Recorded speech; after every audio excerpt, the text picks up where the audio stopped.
nós nos adaptamos para o bem, e o bem, essencialmente, é sempre o bem dos outros, porque é do bem dos outros que nasce o nosso próprio bem.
Tem uma definição de um biógrafo berabense chamado Carlos Bacelli que eu acho super interessante. Ele diz o seguinte: Chico Xavier não foi um anjo exercendo o papel de um homem. Ele foi um homem do mundo e no mundo exercendo o papel de um anjo. Um homem simples, um homem generoso, um homem de bem com a vida, de bem com os homens e de bem com ele mesmo. Nasceu em Pedro Leopoldo, no dia 2 de abril de 1910. A perspectiva que eu procuro abordar sobre o Chico é a sua humanidade. Eu não procurei o Chico pelo sofrimento, eu procurei o Chico pela curiosidade. E a sua humanidade foi o que mais me chamou a atenção. E aí eu fui estudar a vida e a obra de Chico Xavier. Ele estudou apenas 5 anos aqui na cidade de Pedro Leopoldo e foi reprovado no quarto ano. Não porque ele fosse incompetente, mas um menino de 10 anos já começava a trabalhar na antiga fábrica de tecidos. Ele trabalhou de 1920 a 1923. E ele pegou fruto desse trabalho, ele pegou uma infecção no pulmão devido à poeira do algodão e teve que repetir o 4º ano. Ele estudou na antiga Grupo Escolar de Pedro Leopoldo, entre 1919 e 1923. Mas foi um autodidata, né? Porque para escrever o que ele escreveu nos seus mais diferentes gêneros literários, não era para qualquer um, né? Um homem que já trouxe uma bagagem e naturalmente adquiriu também essa bagagem, orientado pelo seu benfeitor espiritual, Emmanuel, quando apareceu em sua vida em 1931. Chico Xavier perdeu a sua mãe muito cedo. Eu costumo dizer que Chico foi um homem carente de mãe. Ele perde a primeira mãe, Maria de São João de Deus, no dia 29 de setembro de 1915. O pai distribui praticamente todos os seus filhos. E o Chico vai morar com a madrinha, chamada Rita de Cássia, Dona Ritinha, que fez muito mal a Chico Xavier, entre os anos de 1915 e 1917. Até que o pai do Chico, João Cândido Xavier, se casa novamente em 1917, com Dona Cidália Batista Xavier. Eu não chamo ela de madrasta, não. Eu chamo ela de boadrasta. Ela se casou com João Cândido e pediu que se reunisse todos os filhos do primeiro casamento. Foram 10. Só que um morreu em tenra idade. Então, 9 filhos do primeiro casamento vivos. Ela pediu que o seu João reunisse novamente todos os seus filhos. E cuidou de todos eles e teve mais 6 filhos com João Cândido Xavier. O Chico tratava a Dona Cidália como uma segunda mãe. E a Dona Cidália, lamentavelmente, também deixou o Chico aos 21 anos de idade, em 1931. Em dezembro deste mesmo ano, Emmanuel aparece no açude do Capão, aqui em Pedro Leopoldo, um local onde o Chico tinha por hábito passar os domingos à tarde, fazendo uma leitura, conversando com os amigos. Ele apareceu exatamente em dezembro de 31, assumindo essa grandiosa tarefa, né? Hoje catalogados pela Casa do Chico, 507 obras publicadas pelas mais diferentes editoras. E em 1932, um ano depois, publica-se o primeiro trabalho, Parnaso de Além Túmulo, onde colocou o Chico no mercado editorial e passou a ser conhecido nacionalmente e até mesmo internacionalmente. Mas o Chico, ele nunca perdeu essa simplicidade. E eu vou dizer uma coisa a vocês. Eu não sei como é que esse homem manteve tanta simplicidade. Era para ter sido, como diria o bom carioca, o cara mais marrento do mundo. De tanta bajulação, de tanta puxação de saco. Eu confesso que até eu tentei puxar o saco dele algumas vezes. Por exemplo, no final dos anos 80, querendo agradá-lo, eu reuni alguns amigos aqui na cidade de Pedro Leopoldo e resolvemos construir um museu para ele. E fui dar a notícia para ele lá em Uberaba. Falei: Chico, nós estamos querendo construir um museu para você em Pedro Leopoldo. Ele falou: meu filho, pelo amor de Deus, não me mate antes da hora. Projeto cancelado. Nasceu simples, viveu simples e morreu simples. Isso é que me chamou a atenção na humanidade de Chico Xavier. Um homem de carne e osso.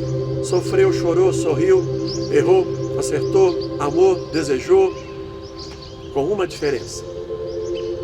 Nos seus 92 anos de idade, dentre eles 75 anos dedicados à mediunidade com Jesus, ele demonstrou uma fidelidade ao Cristo de nos impressionar. Jesus nos ensinou: amai-vos uns aos outros como eu vos amei. Coerência no falar e no agir.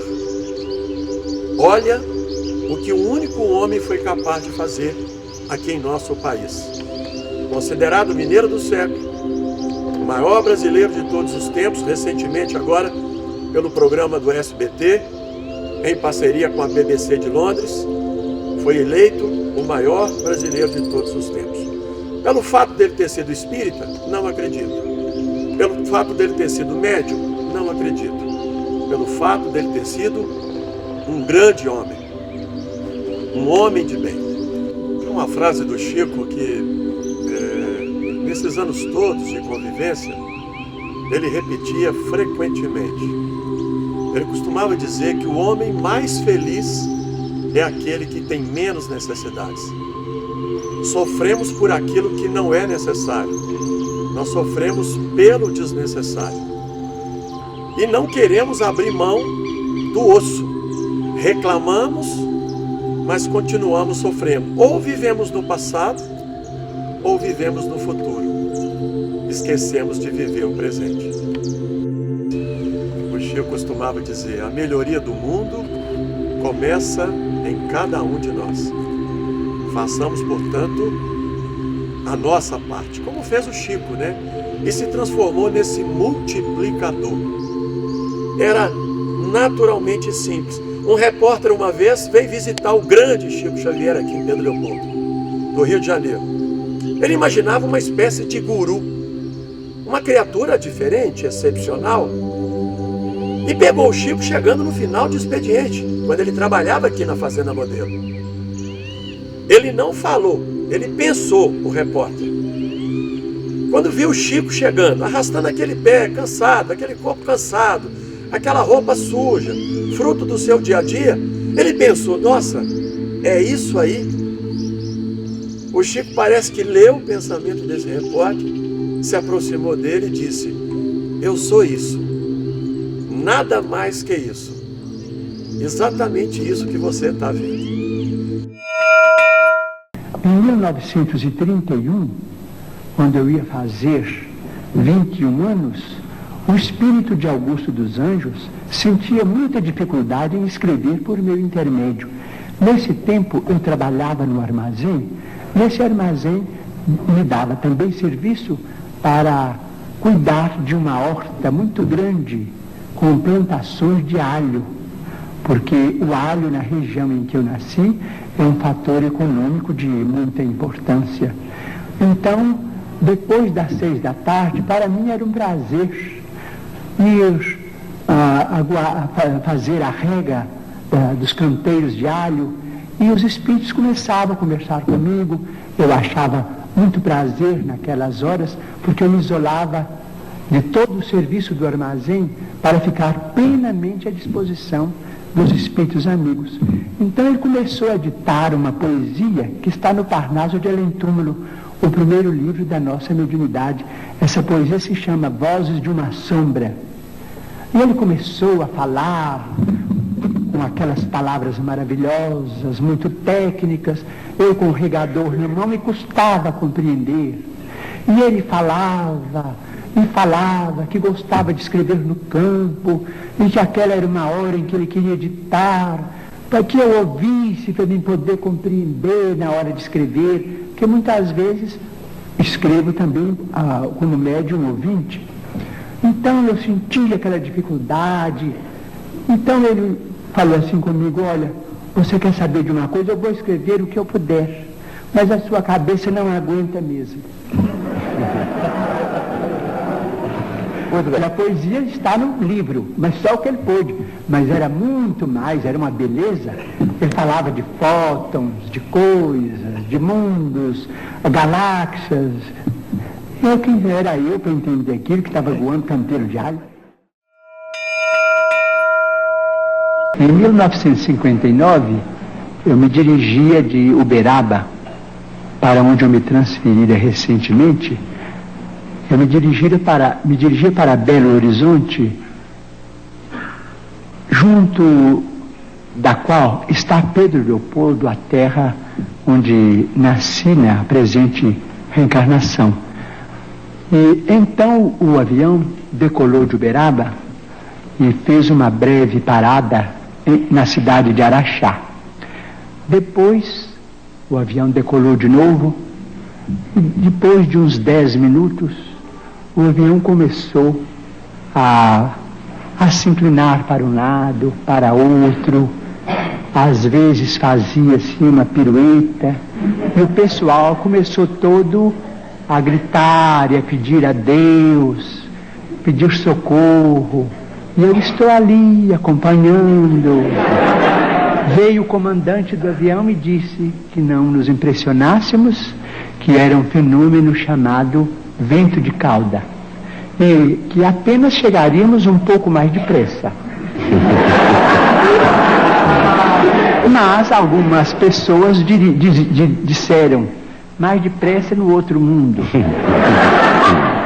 Eu então comecei também a me impressionar, porque eu não sei qual é o nome técnico da evolução que o aparelho fazia. Uma pessoa entendida em aeronáutica saberá descrever o caso, dizendo os nomes em que um avião roda de cabeça para baixo, e nós íamos e muita gente começou a vomitar e a gritar, a apertar o cinto. Aqueles amigos começaram a orar, senhoras começaram a fazer o terço, eu com muito respeito, mas quando vi aquela atmosfera eu comecei a gritar também. Eu falei assim, bem, todo mundo está gritando, eu também vou gritar, porque isso é a hora da morte. Então comecei a gritar, valei-me, meu Deus. Comecei a pedir socorro, a misericórdia de Deus, mas com fé, com escândalo, né? Mas com fé. Então nisso, peço até permissão para dizer que alguém disse assim a um sacerdote católico que estava não muito longe de mim. Alguém disse assim, o Chico Xavier está ali, ele é médium e é espírita. E esse sacerdote, com muita bondade, disse, não, mas eu sei que o Chico tem pedido orações em muitos documentos, e o Chico está orando conosco no texto. Assim, graças a Deus, Padre, eu também estou orando. Mas comecei a gritar, valei-me, meu Deus. Então aí entra o espírito de Emmanuel. Parece que é uma coisa... Entrou no avião? Parece uma coisa de anedota, né? Uma coisa de fantástico, mas é a verdade. Ele entrou no avião como se Mas você viu o espírito entrar? Então passou no meio do pessoal, o pessoal não via, como a maioria dos nossos amigos naturalmente não está vendo a presença dele aqui. Então ele me disse assim, por que é que você está gritando? Eu escutei o seu pedido, o que é que há? Porque aquilo já tinha mais ou menos 20 minutos, né? Eu falei assim, bem, o senhor não acha que estamos em perigo de vida? Eu falei assim, estão, e o que é que há com isso? Não tem muita gente em perigo de vida. Vocês não são privilegiados, não é? Eu falei assim, tá bem, se estamos em perigo de vida, eu vou gritar. E continuei a gritar e falei, socorro, meu Deus. E o povo todo gritando socorro, não é? Então, ele me disse, você não acha melhor calar, parar com isso? Dar testemunho da sua fé, da sua confiança na imortalidade? Eu disse, mas e a morte? E nós estamos apavorados diante da morte. Ele falou assim, está bem, então você acha que vai morrer? Eu falei assim, o senhor não acha que estamos em perigo de vida? Eu falei, estão. Eu disse, está bem, eu estou com muito medo, estou apavorado. Como todo mundo, eu estou partilhando, eu também sou uma pessoa humana. Eu estou com medo também desta hora de morrer nesse desastre. Eu disse, está bem, então morra com educação. Cala a boca e morra com educação para não afligir a cabeça dos outros com seus gritos. Morra com fé em Deus. E convido a vocês, independente da formação religiosa, independente do pensamento que vocês tenham, venham conhecer aqui em Pedro Leopoldo os caminhos do Chico, instituído aqui pela Fundação Cultural Chico Xavier. Ninguém aqui tem a ideia de fazer proselitismo de religião nenhuma. Ao contrário, nós queremos, com a presença de vocês, continuar divulgando os valores que estiveram presentes na vida e na obra de Francisco Cândido Xavier.